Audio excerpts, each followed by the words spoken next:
Have you ever felt like you're wasting time? You've worked all day long, but you don't feel like you've accomplished anything. In this video, I'm going to provide you with valuable insights and tips on how to manage your time effectively from my own experiences as a software developer. So let's dive in. The first thing is to set strict working hours and avoid overworking. It is very easy to get caught up in your projects and lose track of time. By setting clear boundaries and sticking to the schedule, you can maintain a healthy work-life balance. A lot of people underestimate how important work-life balance is, and this most of the time results in a burnout. For programmers, this is especially important as this is one of the professions that has the highest burnout rates. Remember, productivity doesn't always mean working longer hours. It is about working smart. Next, it's important to allocate catch-up times to work on the less crucial tasks. This is the time that will allow you to check on your emails, respond to working chats, review pull requests, and generally catch up on any administrative work.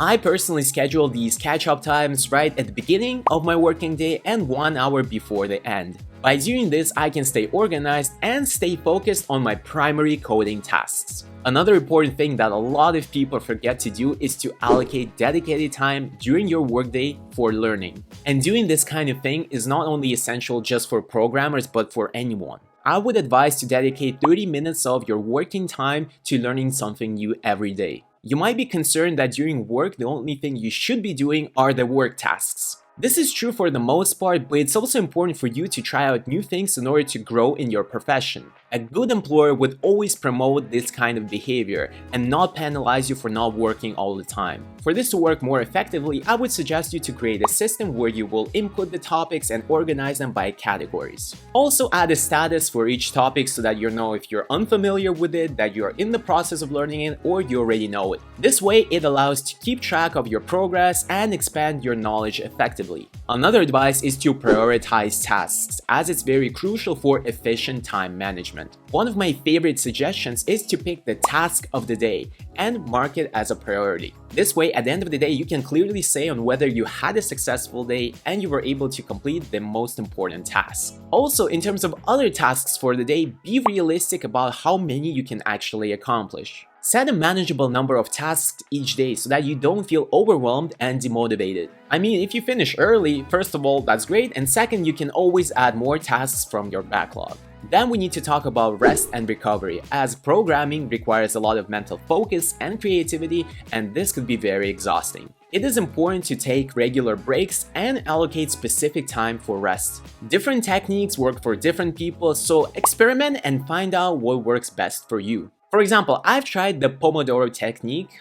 This is where you work for 25 minutes, then take a 5-minute break, and then repeat the process. Honestly, I've realized that this system was way too complex and it was just not working for me. But taking a normal 30-minute break at lunch worked for me just fine. So remember, taking breaks helps you to refresh your mind and enhance your overall productivity. Now that we've covered some of the main effective time management strategies, let's jump in and talk about some additional tips that will help you to enhance your programming journey. But before we do so, consider subscribing to the channel to see more content like this. The first tip is to avoid multitasking. It may seem like a superpower, but it's a productivity killer. Instead of dividing your attention across multiple tasks, focus on one task at hand. Research shows that multitasking reduces efficiency and increases errors. You will be wasting a lot of time switching and jumping from one task to another. So remember to stay focused and give your full attention to one task at a time. The next tip would be to start your workday with simple tasks, as starting in the first place is the hardest part. This is especially true if you have a big important task due today.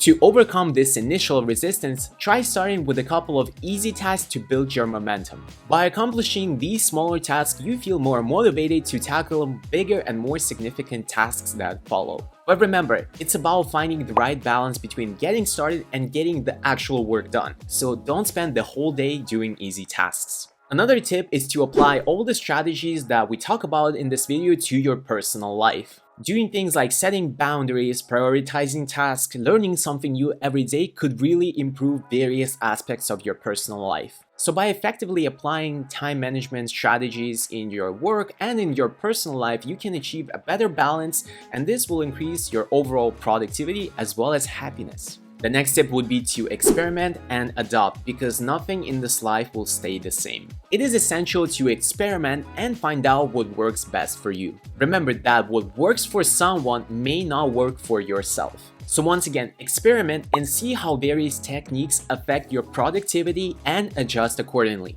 This is an ongoing process that you will have to do all the time to get your time management system just right.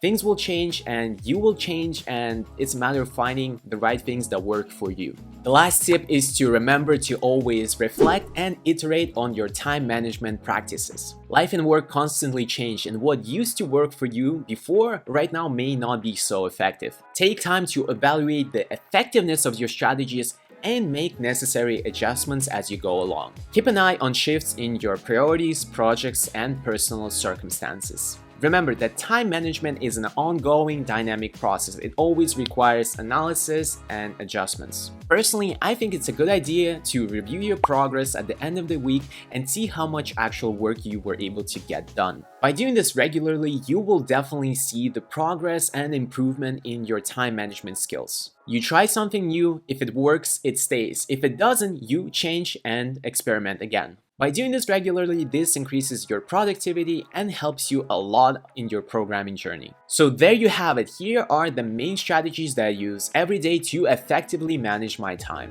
If you feel overwhelmed with so many strategies and you're not sure where you should start, I would advise for you to do two things. This would be to start prioritizing your tasks and dedicate 30 minutes of your day to learning something new. I believe adopting those two strategies are a good way to get started, as they will have the most drastic impact. But do take time to adopt other strategies as well. And that's it. If you discovered something useful for yourself, give this video a like. Have a good day and see ya.